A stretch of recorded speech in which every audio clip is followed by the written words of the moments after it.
Pues si te parece bien, pasamos y te explico cómo funciona la planta de Alginet.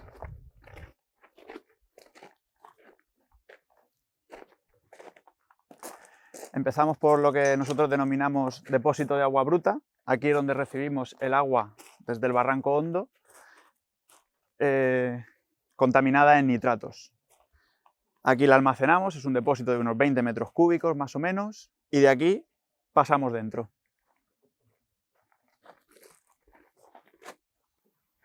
El agua, una vez que se recibe en el depósito de agua bruta, es almacenada el tiempo mínimo y de ahí viene a lo que nosotros denominamos las bombas de baja. Las tenemos ubicadas aquí. La función de esta bomba es coger un agua sin presión y subirla hasta unos 4 kilos. El primer paso que tenemos antes de poder osmotizar el agua es lo que se llama hacer un desbaste de gruesos. Aunque el agua viene de pozo y está bastante limpia, siempre tiene partículas. La hacemos circular por un filtro de sílex y le eliminamos esas primeras partículas que comentamos. De ahí pasamos ya a la adición de químicos. El agua que va a ser osmotizada va a ir incrementando su concentración y para evitar deposiciones en las membranas de ósmosis le adicionamos antiincrustante.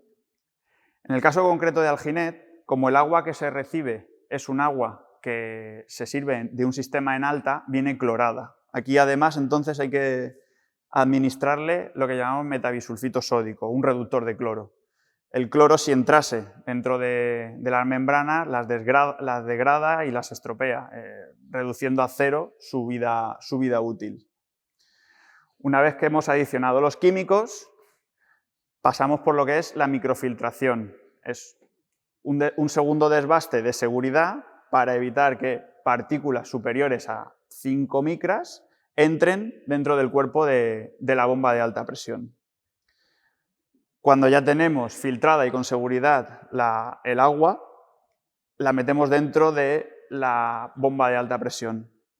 Esta bomba lo que hace es elevar la presión hasta que el agua alcanza la presión osmótica, la necesaria para hacer el proceso de ósmosis inversa. Aquí en Alginet se sitúa en torno a los 10 kilos. Con el agua a 10 kilos la metemos en los tubos. Son estos de aquí blancos y aquí donde ya generamos las dos corrientes de agua. Por un lado el permeado y por otro la salmuera, que va incrementando conforme avanza en los tubos su conductividad. Esta planta es de un solo paso con 2 etapas. ¿Esto qué quiere decir? Que en la primera etapa obtenemos ya una primera agua permeada. Como la planta de ósmosis tiene capacidad para seguir extrayendo agua de baja conductividad, pasamos a una segunda etapa en la cual extraemos más agua permeada e incrementamos la concentración del agua de salmuera. Una vez que ya tenemos las dos líneas, agua permeada, agua de salmuera, el agua de salmuera va directamente al alcantarillado y el agua permeada, que tiene una conductividad muy baja, en torno a 70 microsiemens, no sería apta para consumo humano directamente, porque el agua que se osmotiza es de agua lo que se denominan corrosivas, con un índice Langelier muy bajo. ¿Qué hacemos nosotros? En el caso concreto de Alginet, utilizamos agua bruta que mezclándola con el agua permeada nos permite obtener un agua óptima. Una vez que al agua osmotizada le hemos añadido agua de mezcla y ya tenemos un agua apta para el consumo humano, la canalizamos hasta el depósito de abastecimiento municipal de Alginet.